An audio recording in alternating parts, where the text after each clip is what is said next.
What is going on, guys? Welcome to Rev and Step.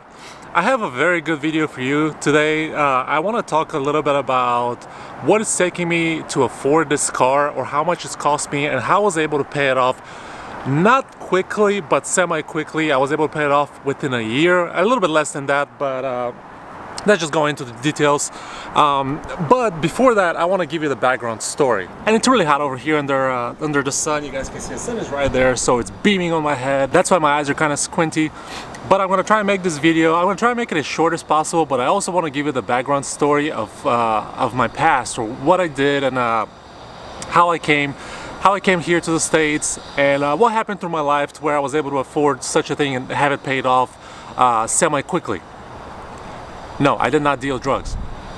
But anyway, I'll give you kind of like a small timeline. It's not super accurate, but it's about it. In 1999, my parents, they were able to win a green card, so we were able to escape a future that was not going to be there for me and move to the States, where the opportunities are pretty good.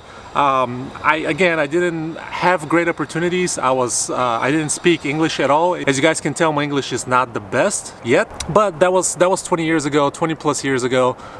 We came to the States. I remember the days where my dad and I, he built a bicycle, and then he built another bicycle for myself, just scavenging the back alleys of Chicago. And with that, we were able to kind of, every night when he comes back from work, and he worked 10 hours. He was in construction, so he put his body through a horrendous beating just to make enough money for us to pay rent, have food, and maybe save a little bit, not much.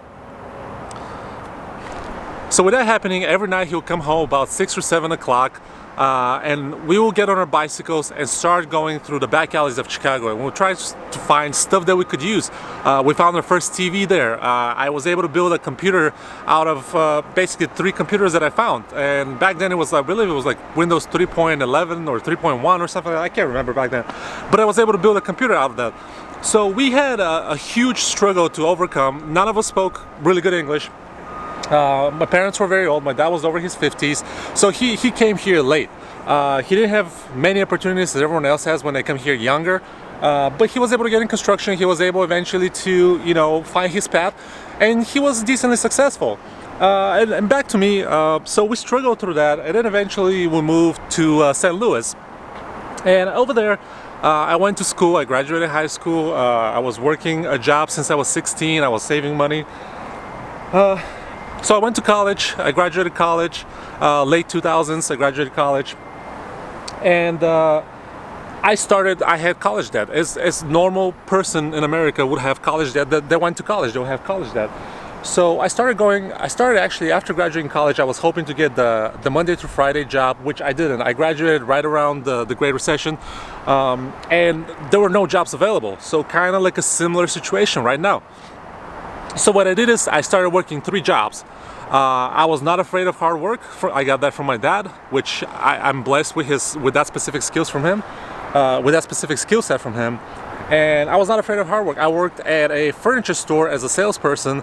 I worked at the bank as a teller, and also I worked at a car wash. So most of one of them was commission, another one was tips, and then the last one was just a straight bank job.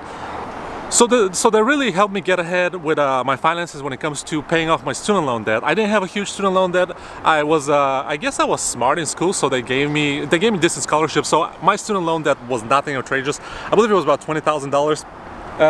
It pales in comparison of what some people have today. However, it took a while. I did that for about a year and a half. I worked 60 hours a week, and those are kind of like minimum paying jobs. I made a lot of money at the car wash because that was mostly tips, so I was able to do a lot of that. I worked there extra as much as I could, obviously, but some days I'll start at the bank. By lunch, I'll have to eat a quick lunch, and then, or even eat while I'm driving, and go to the furniture store and finish my shift, or not finish my shift, but start my shift there to about 10 p.m. So that was a full-blown day. So I would start about 8 a.m. to 10 p.m. So you can see there, it's over 12 hours. Do that 5 days a week, at 60 hours, if not more. I work on the weekends, I work at the car wash. But with that being said, a year later, or maybe 2 years later, I was able to find a 9-to-5 job, which paid decently. It didn't pay great, but back then, for whatever happened with the Great Recession, people were not getting paid too much. So I found my 9-to-5 career job that I wanted to do. And I did that for a while, but also keep this in mind, I live with my parents. I lived with my parents till my late 20s. That's a long time to live with your parents, right? But also I was foreign, so we have like a different culture. Living with your parents is kind of alright. You know, it's not bad. But that made me the ability to get out of debt, be able to afford a decent car, and also save money. And I'll tell you where the save money comes into play. So fast forward to my late 20s, I have a decent job, a very good job. I mean, again, to comparison, I'm making middle class, like kind of like the middle of the middle class. My parents got older, so they retired, or my dad retired. My mom never worked because my dad was able to provide, and he was, again, a really hard worker. So in my late 20s, I finally decided I never want to rent. I want to actually own a home. I want to buy a house. And I did that. I saved enough money to where I had about 20-25% down payment on a house. I was able to do that. I was able to afford that. And that was about 2015 or 2016. I'm giving you the timelines now because it will make a little bit more sense in how I was able to afford this. So with that being said, I bought a home and I started putting as much money as I could down on the mortgage. I was making decent payments. I was always paying extra the principal. And what happened is I actually got a job down here in Florida. So that in a way forced my hand.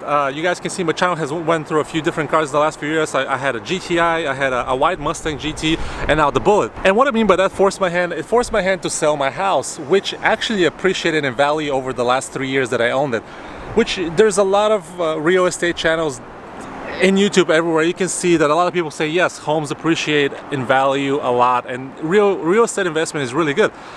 So that's what kind of I did before I moved down to Florida. I was able to sell my house really quickly. Actually, I was very grateful that happened. I mean, I didn't even have to put my house on the market. It was I met a realtor, and he said, I have a client that might be interested. They looked at the house, they bought it. But that appreciated. So I was able to pay off my the white Mustang. The GTI was never paid off. I had very little left on the loan, but that kind of covered the Mustang purchase a little bit, because I was able to put half of what I got towards the loan and half of what I got towards the actual white GT. So the loan on the white GT wasn't that much. So when it comes to this, the white GT was fully paid off with basically the appreciation of the house, which was about $20,000 or $30,000, somewhere between, I'm not sure, like 25, let's say. So I was able to pay off the white GT. So the white GT at that point was paid off. And then this is gonna sound bad, but I get bored with cars quickly. A lot of young adults might relate to that. I've always wanted the Bullitt. I have always wanted the Bullitt. I've always wanted to have it. I always wanted to drive it. I always wanted to do things to it. And you guys can see, actually I finally washed it, and it looks beautiful.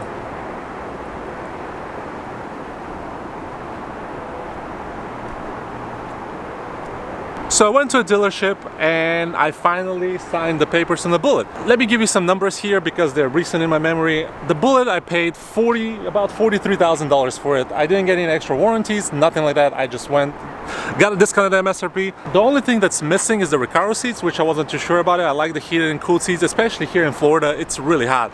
So I like the cooled seats, not so much the heated. The heated don't matter now.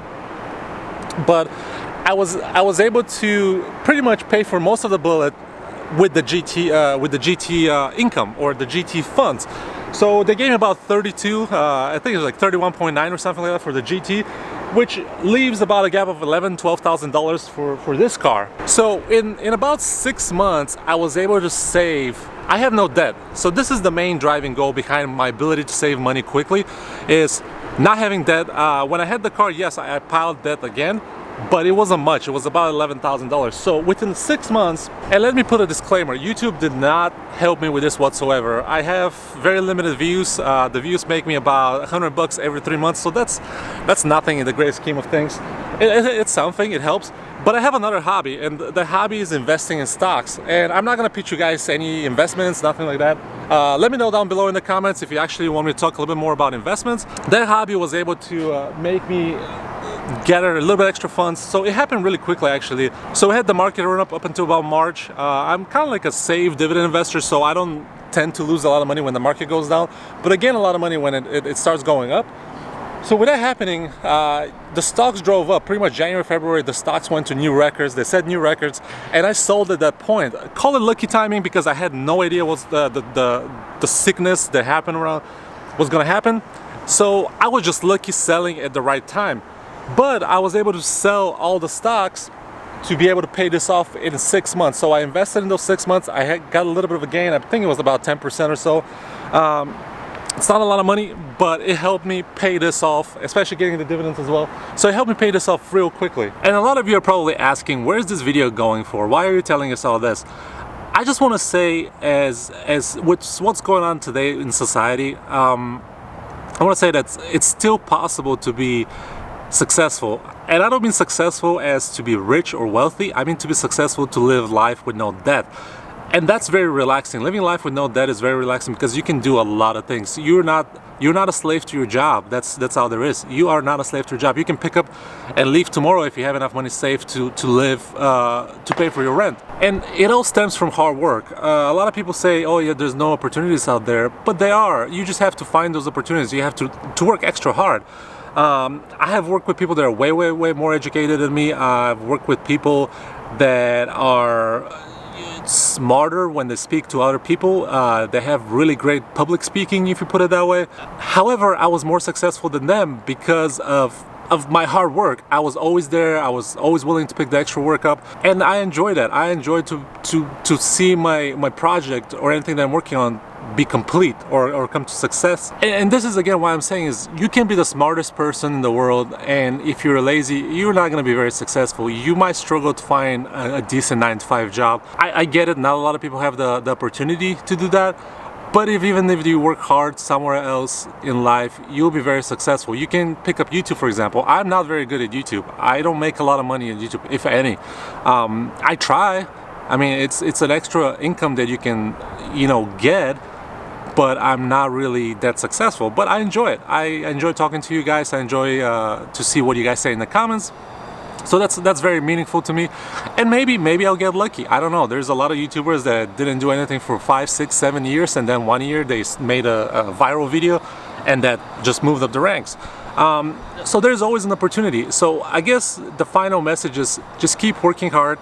Especially with what's going on today in the world, keep working hard. You can make it. I understand the student loan debt is different from 10 years ago to now, but also be smart with your choices. I understand young adults are pressured to take loans, to go to school and do something they like, but it's not necessary. You can go to a public school for a while and then a state school within your state and save money. And also, don't be afraid to live with your parents. I know it's a stigma, it's looked down on, but it helps you out a lot. They'll help you get ahead in life tremendously, especially if you can live with your parents, invest and save for a new house.